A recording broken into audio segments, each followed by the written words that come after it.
Hey everyone! In this quick and easy tutorial, I'll show you how to remove objects from an image using Canva's magic erase tool. No advanced editing skills needed. Let's get started.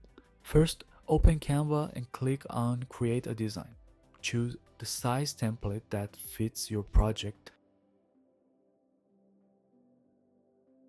You can either upload your own photo or use one from Canva's Elements library.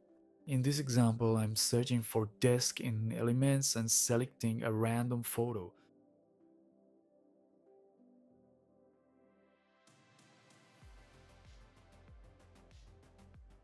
Let's say I want to remove this pen from the image.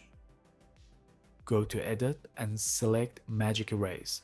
Choose the brush size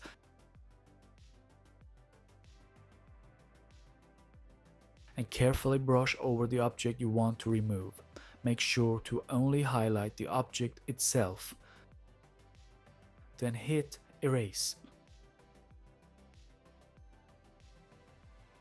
And just like that, the pen disappears seamlessly from the picture. Super easy, right? Now you can remove unwanted objects in seconds using Canva. Try it out and let me know how it works for you. Don't forget to like, subscribe, and stay tuned for more creative tutorials. See you in the next one.